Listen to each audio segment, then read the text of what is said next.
Hey everyone, we're so glad you're here. I'm Elisa Monjadas. I'm a marketing leader and executive coach. I'm Courtney Copeland, and I'm an accountability and wellness coach. And I'm Dr. Mirari Simeon, an activator of talent, HR executive, author, and working mom. If you're anything like the successful multicultural women we interview on the What Rules podcast, you've learned that you can't do it alone. And we teach women like yourself to outsmart the game to get ahead in your career. We're really talking about those rules that we grew up with as women and the expectations that have been placed on us. Our mission is to change the face of leadership at What Rules podcast. As you listen to our talented guests, take note and take action. Go ahead, go and break those rules.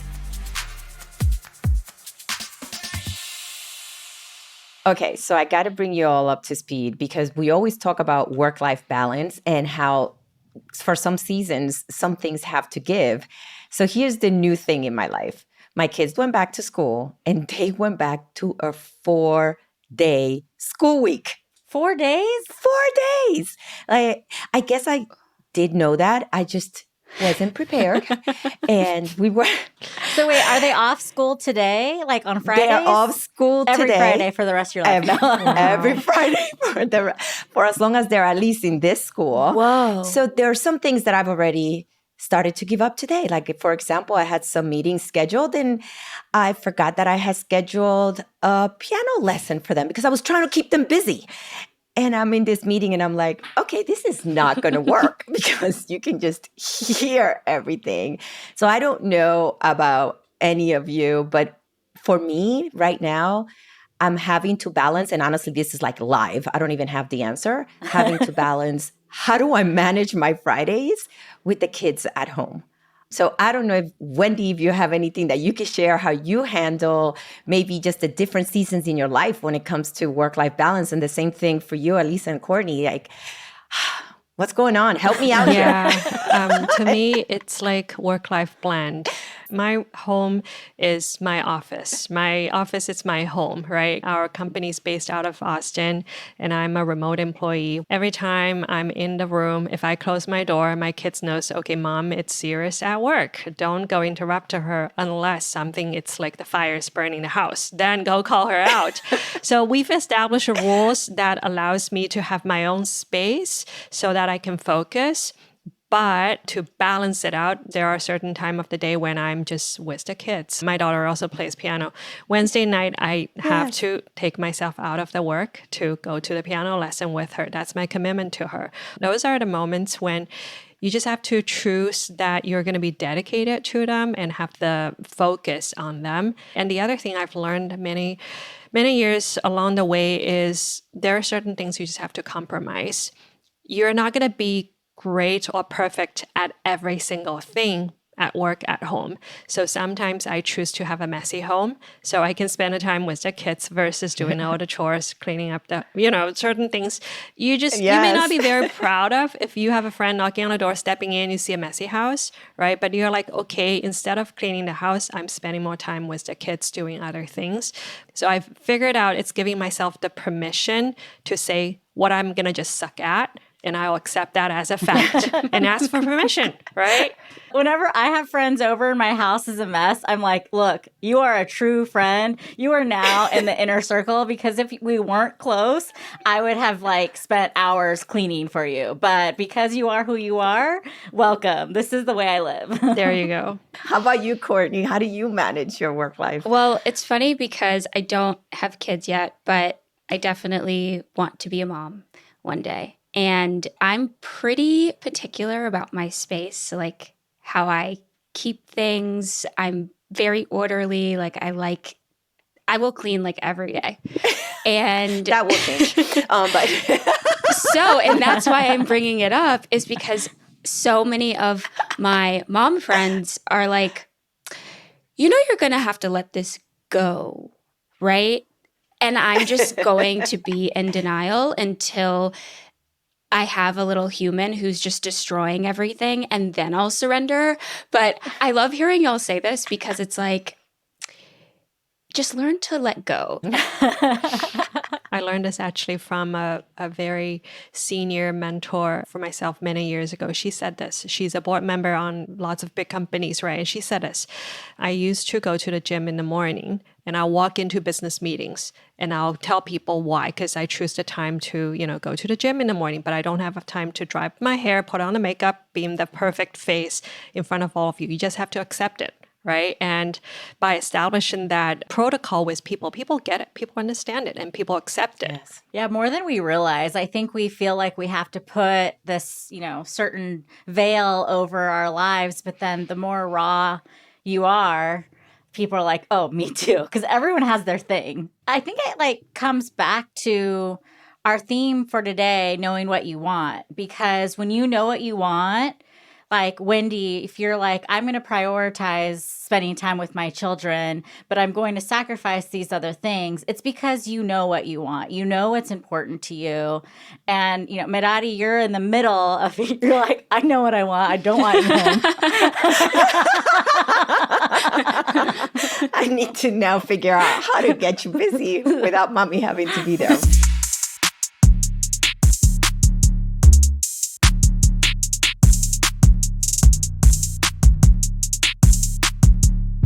Well, with that, welcome to the What Rules podcast. We have a special guest today, Wendy Wu. Tell me all about you. What are all the hats you wear? Who are you? Hi, everyone. Wendy Wu, Chief Marketing Officer of SailPoint. We're a company based out of Austin, Texas. I am sitting in my home office in California. I originally grew up in Shanghai, China. And I still call there home because my parents are still there today. And I'm here with my family, have 2 kids, school-age kids, and, enjoy the life in California. I'm super intrigued by your definition of work-life balance. And I just want to give you a shout out to say, the way you manage your home and your family and yourself and your career, that is a rule that you're breaking, because a lot of people assume you need to have it together, and that's a rule. So what are those unique rules that you're setting for yourself that work for you? I think it comes down to what you really want to achieve, what matters most. And once you realize what is the thing that matters most to you and to your life and to the people surrounding you, then a lot of things become easy. For me, what matters most is be happy and healthy and be valuable to everyone around you and to the society. There is so many ways to define happiness. What is happy, right? To me, as simple as a family getting together and be supportive of each other, each one is able to, have their own passion and be able to pursue their passion, doing the things that matter to them. But also, what is our value to the society we are in? I think that is our definition of happiness. So our life, it's quite simple, right? I'm a working mom. My husband runs a startup business, and we have 2 school-age kids. So we're just trying to help the kids really understand what is the most important thing in their life at this stage is to be a good kid, be kind, and also do your best in whatever you do at school, the extracurriculum activities, or the sports you're in, or the project you're on. Give your best effort, right? And then by bringing that part, hopefully you'll build strong relationship with all the people surrounding you, with your friends, with the teachers, because people appreciate the value you bring in. And that in return will make you a happy person, feeling accomplished. So to me, it's the same philosophy at work. Always give my best. Do you feel like that's something you need to talk to your family about as well? The good thing for me is me and my husband, we talk a lot and we're always on the same page about what is the value we appreciate. And that makes it very easy for us to be on the same page when we educate our kids. Being in the Bay Area, the competition is so high. There are so many high achieving families around. The peer pressure is super high. So how do we not get lost in the whole midst of this, right? It's quite tricky. So we're trying to help the kids see clearly what is our expectation on them. We say, we'll provide a support for you to pursue the passion you have. Let's say if you want to play piano, if you want to play a certain sport, we'll create an opportunity for you. But our expectation is whatever decision you make, we want to see through it. We want to see your effort and your best effort in doing that. So like sometimes the kids want to take easy way out. I mean, kids being kids, right? That's sort of natural. But our job is to put that sense of ownership in them so that they can stick to what they choose and see through the outcome. It's not like pick something, drop something. Obviously, there are times they have to change direction, and that is okay. But that's not without you putting your best effort first. Thank you for sharing that, because family is just so important when it comes to figuring out your career and even knowing what you want to do in your career. So can you share with us what rule you've broken to get ahead in your career? Yeah, I'll give you the story. I graduated from Duke University. I got into Microsoft. I was very happy thinking, oh, I'm going to join the education marketing team and be a marketing manager there. 1 week before I started the job, I got a call from a guy. He said, hey, I'm your new boss. Your hiring manager is no longer here, and your role was eliminated. I'm like, Wow. what? Okay. right. Okay. So does that mean I don't have the job, or I don't know what I'm going to be doing when I join a company? He said, fortunately, you're still going to be joining us, but I don't have a role for you. So that actually turned out to be a great thing, because this guy, my boss, he was super open-minded, and he gave me the freedom to say, what do I want to pursue? And he helped me create it, that opportunity based on my experience, my interest. And what I ended up doing was I told him I had experience in doing market research, and that is something I see lots of value at to business. And I asked him, do you have a marketing research function on this public sector marketing team? He said, actually, we don't. Right? We don't have market research support. We rely on corporate function. Microsoft being Microsoft, the function is so big. So actually they got little support. So I was able to become the first market research manager for the public sector team I was on. And that gave me a great ride in establishing the function. I will say the whole experience benefited me so much that I'm still benefiting from it today in my job as a CMO, knowing how to use data to drive business decisions. Every role has a job description, but it does not mean you have to only follow the job description in doing what it tells you to do. Oftentimes, the job description is just tell you the status quo for today. What's the current state or the expectation of this role? It doesn't tell you what's going to be next for you. So always look for opportunity that you can define your own career. Push the boundary or find opportunities to extend yourself into other areas that may set you up for longer term success. What I heard from that was define your own career. Don't let a job description do it for you. It took me so long to figure that out for myself. I stumbled upon marketing, and my whole path was me creating jobs for myself in marketing along the way, or someone looking at my skill sets and saying, oh, you belong here. And me being like, oh, yeah, but it doesn't exist. And there was a point where I finally realized, oh, we're like co-creating together these marketing positions. That realization gave me so much freedom with anything else I've done. And so now we have this theme on the podcast, create what you want to see. And now I just know that I can every time. And you have to be the owner of your own career. Going back to what I was saying earlier, knowing what you want, and then be open and look for opportunities. If you're very keen to really develop new skill sets, add new values, you can always find opportunities that no one else is owning today. And you can volunteer, raise your hand, take it, right? Once you prove yourself, then more things will come your way. You naturally build up your skill, build up your experience, which take you from point A to point B, eventually grow your career. Wendy, what would you say to those people who do not know what they want right now? Why did you literally just read my mind? We've been working together for a while.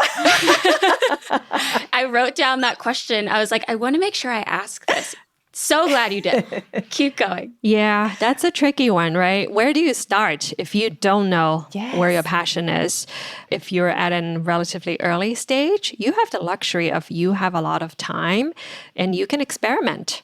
You can just say, okay, I'm going to talk to a bunch of people, talk to people doing different jobs, and just learn from each one of them. Hey, what do you enjoy in your job? What's the challenges? What's the value you're going to add? By asking some of those fundamental questions, hopefully you can paint a picture about the different variety jobs. And then maybe you get a sense about, hey, I think I might be better suited for this or that one. And then you can say, okay, maybe I start here, give it a try, set a time frame in your mind. I'm going to give it, let's say 12 months. And while you're going through the 12-month period, hey, do I see myself enjoying this in the next 1 or 2 years? If so, maybe let's go deeper. Otherwise, hey, maybe I need to think about what is the other alternative I can experiment and try, right? So these days, there are so many different opportunities out, especially in marketing. We have so many different marketing functions, product marketing, demand gen, website, digital marketing, you name it. There is so many different functions. You can literally try one and see how that goes. And if not, then switch to another. I mean, you're literally the best person to speak for that as a CMO. So I really appreciate, on behalf of anyone looking into going into marketing, I appreciate those, because there are so many personalities within each function. Yeah, and there are certain companies, they're very good at, internal talent development, talent retainment, and they facilitate job rotation. I remember at Google and Microsoft where they literally force the college hires to say, in your first 2 years, you have to try 2 to 3 different functions. That way you really get a good sense about what you enjoy most, and then you can decide where you want to stay for longer time. So there's a system put together, but let's say if company doesn't have the system, it's still going back to you own your own career. You can go talk to a manager, talk to, the other leaders on the team, say, hey, do you have an opening? And oftentimes they make it happen if you push for it. I think that people can really underestimate the power of informational interviews and having those conversations and asking supervisors those questions, because it's not necessarily like, hey, I want to check off all these boxes, but bringing the humanness into a job search and discerning your career, just observe, how do you feel? Do you smile when you hear certain answers? Do you get excited? It doesn't have to be so intense. It really can just be like, start with what feels good to you. What are you drawn to?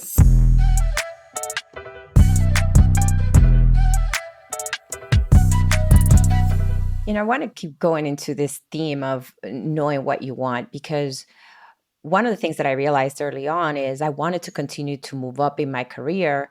And at the time, I remember I was offered to leave the town that I grew up in, the family that I was in. So there was a sacrifice from that perspective and a leap of faith that I had to take to leave the comfort of family and friends, because I knew what I wanted. So it came with some sacrifices. So is there any examples, or maybe you could share with us, Wendy, a time where you had to do that? And what would you say to the people that are thinking about, I know what I want, but it's going to require something different from me? Your example remind me when I left China. It's the same thing, right? I grew up in China, finished college there, but I knew I wanted to pursue higher education in the States. So kind of saying bye to parents, and I'm the only child. It's never easy. And still today, I ask myself if I would make a decision again, like clock going back, would I still be making the same decision? I guess it's yes. The answer is still yes, because ultimately that's the way how you see yourself grow, and you are the person you are today because of this whole experience you came through, right? It's never easy. I remember the first couple months when I joined Duke, it was all in tears. Coming from a big city metropolitan of Shanghai, going to Durham, North Carolina, which is very much the opposite of Shanghai, and no person I know other than the new friends I made at school. It's just so hard, the culture shock and really adapting on every front. But once you adapt it, after the first couple of months, you settled in, you've already made a big progress. You've grown so much. You've gained different experience. And when you look back, right, those are all the valuable experience you've gained that otherwise wouldn't have happened. So I think ultimately it's going back to what's your goal for life? If you're feeling you're making progress towards the goal, then okay to make sacrifices. And didn't you like apply for a visa 8 times before coming to America? Oh my gosh, that was quite a pain that you just reminded me of. So the story was, Sorry to bring it up. gosh, do I want to live that again? No, for sure. When I was in college, when I finished the second year, I applied to a school here to transfer over and I got a full scholarship. I thought, oh, wow, that's great. I'm going to finally make my American dream happen. But guess what? I went to the consulate in Shanghai and they said, sorry, you cannot go. I'm like, why? I got a full scholarship and it's a legit school. Why do you stop me? They said, well, you only have 2 years left in Shanghai. Why don't you finish your college? And then maybe you can go for graduate school in the States. I did not understand that.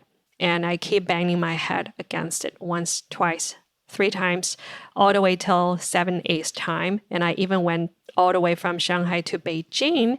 And I thought I might have a better chance at the embassy versus the consulate in Shanghai. I didn't even step in the door of the embassy in Beijing. They said, you live in Shanghai, go back to your home city and apply for the visa there. And by that time, I finished trying 7, 8 times. School has already started, and I still see not even a glimpse of hope. I said, well, maybe I do need to listen to their advice and finish the college in Shanghai. I did that in the end. And then I took their advice and applied for graduate school once I finished college.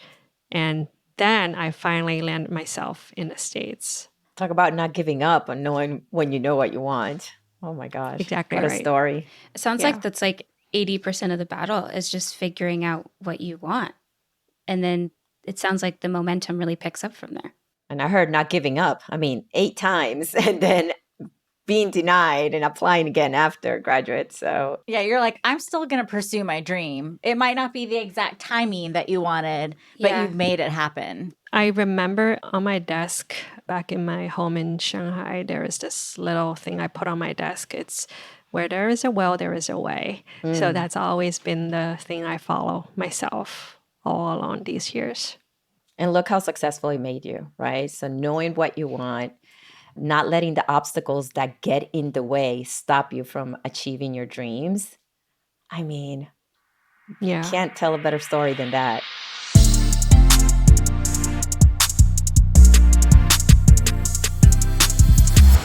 Wendy, is there anything else based on this conversation that you want to make sure our listeners know, or anything else that you want to share? Maybe there is one advice I would give to everyone who's going along this journey to grow their career is you're not alone. Ask for help along the way. Just like me, when I look at the path I've gone through, I have benefited so much from great managers, great mentor, like the manager I mentioned early on. I had other manager who always challenged me, say, what else can you think about? What's the 10x thinking you can bring to the business? The different relationships from those mentors, managers, they really, really helped me push the boundary and challenge myself and see through new opportunities one after another. So go seek for help, right? Whether it's someone you don't know well, but you can reach out and ask for advice, or someone say, can you be my mentor? I want to get some good advice from you. Or even a peer who's have done something successfully, say, can you show me how you successfully have done this, so that you can learn from all of them.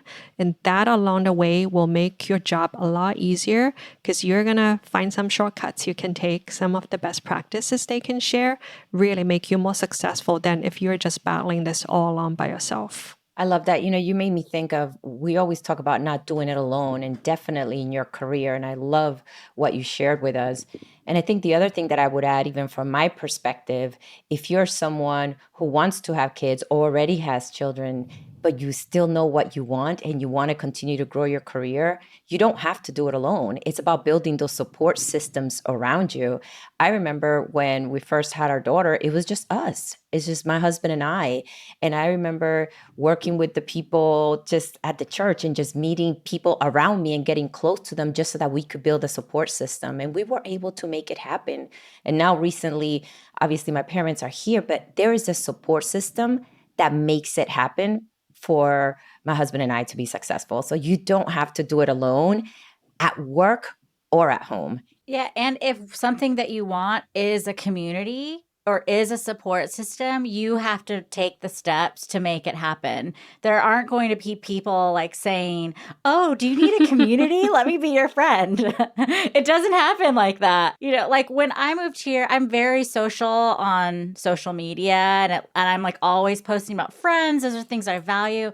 And so I've had people say, oh, I don't reach out because you just seem like you already have friends. Like you don't need me anymore. And I'm like, no, like that's not the reality. I'm not trying to portray something that's not true, but I still live in a city that I don't have family in and I'm alone a lot. So I think what you see is when I finally do something, I'm celebrating it. But there's all the weeks in between that I really need more friends. So please be my friend. I'll be your friend. Want more advice on how to break the rules and outsmart the game to advance your career? Check us out on Instagram, YouTube, and our website, whatrulespodcast.com, for more insight from our guests and host, and join our community on LinkedIn where we discuss rule-breaking strategies for multicultural women. What Rules is a project of Zara Consulting and is supported by the amazing team at Stories Bureau. This episode was produced by Alexandra Uresta with editing and music supervision by Joshua Ramsey and was engineered and mixed by Tim Ballant. Our podcast cover was designed by DeLeon Creative.